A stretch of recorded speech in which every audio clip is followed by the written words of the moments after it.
Hello, c'est HR, votre chroniqueur. Dans l'éclair obscur où les balles sculptent l'espace et où chaque geste doit être contrôlé, The Killer demeure littéralement un pur poème balistique.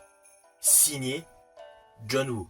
Naturellement, vous avez compris, je vais vous parler de The Killer version John Woo. Avant d'aller plus loin, si vous n'êtes pas abonné, pensez à le faire, pensez à la petite cloche pour les notifs, mais surtout pensez à mettre votre opinion en commentaire. Let's go!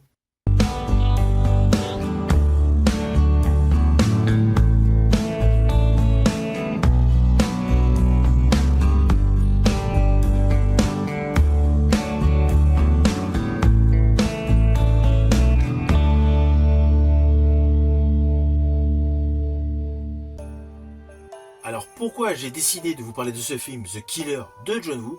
Tout simplement parce qu'actuellement il y a une ressortie de ce film dans tous les cinémas Pathé Gaumont. Naturellement, c'est la première raison. La seconde version, vous le savez, je suis passionné du cinéma franc-masia et John Woo est un de mes réalisateurs préférés.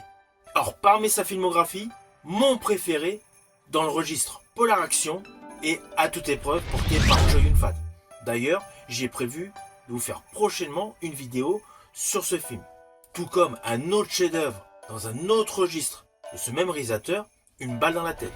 Mais pour l'heure, concentrons-nous sur The Killer. En commençant par sa fiche technique. Alors ce film The Killer réalisé par John Woo avait un scénario de John Woo. Il dure approximativement 2 heures. Il met en vedette Cho Yun-fat. C'est un film hongkongais qui est sorti en 89 avec l'histoire suivante.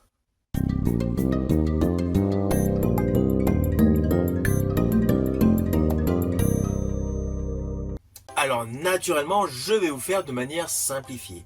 Nous avons le tueur The Killer interprété par Cho Yun-fat qui effectue un de ses contrats. Lors de l'exécution de son contrat, il blesse accidentellement une jeune femme qui devient par la suite aveugle. Celui-ci est touché et décide de la prendre sous son aile.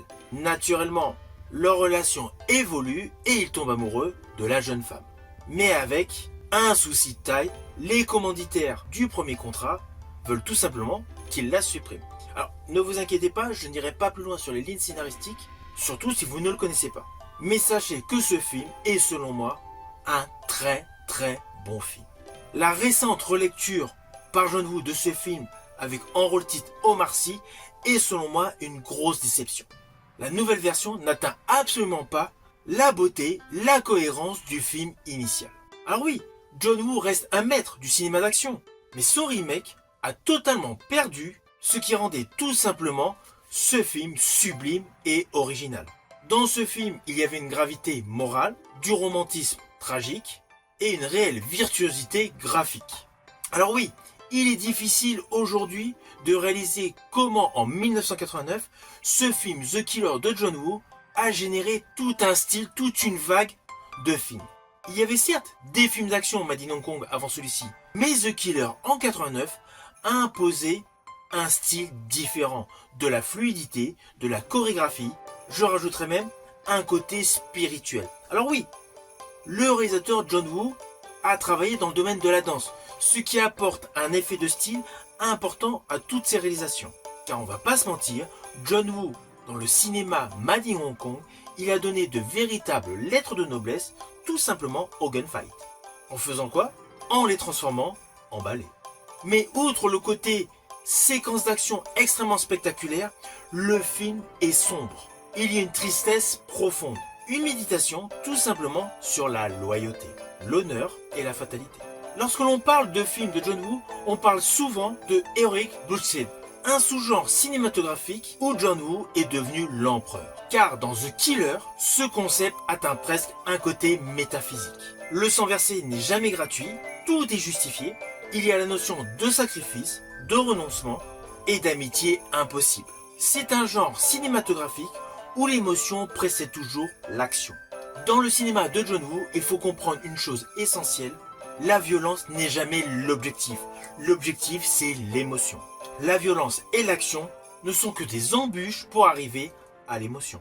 Alors selon moi, Chow Yun-fat dans ce film livre l'une de ses meilleures performances. Cet acteur a une véritable capacité à avoir une élégance naturelle, imperturbable, limite un côté vulnérable, mais impose par sa posture. Il donne au personnage une version mystique. En fait, dans ce film, le personnage interprété par Chow Yun-fat est un héros sacrificiel. Il est tout simplement déchiré entre sa nature de criminel et sa morale. Alors oui, ce film est un action movie, mais greffé autour d'un drame important, la cécité de la jeune femme. Implicitement, on ne reste pas sur le divertissement classique, il y a un vrai drame existentiel.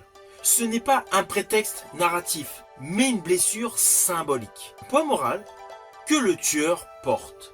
Évidemment, le romantisme, l'histoire d'amour qui se greffe autour de cela ajoute du tragique. Surtout, c'est une chose qui n'existe pas dans le cinéma d'action. Ce film nous présente une véritable relation humaine.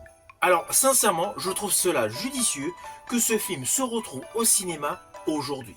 À notre époque, où nous sommes habitués aux blockbusters américains, où l'action est à outrance, où les incohérences scénaristiques sont totalement camouflées par des effets pyrotechniques et autres combats, The Killer présente certes de l'action mais avec humilité. On n'est pas dans des gunfights à la noix. Les tirs expliquent vraiment quelque chose. Il y a du dilemme, il y a de l'émotion, tout simplement de la loyauté mise à l'épreuve. Alors le style visuel de John Woo est naturellement impressionnant car c'est digne d'une chorégraphie de grand opéra. À cela s'ajoute un montage alterné, vif, nerveux, qui permet tout simplement de donner une dimension musicale aux séquences d'action et avec un côté de symbolisme religieux. Et d'ailleurs, dans la majorité de ses films, il a utilisé le climax totalement contrasté à ces séquences, c'est-à-dire une tuerie et une église. Mais en fait, lorsqu'on l'en réfléchit, une église est un véritable lieu où convergent des opinions différentes.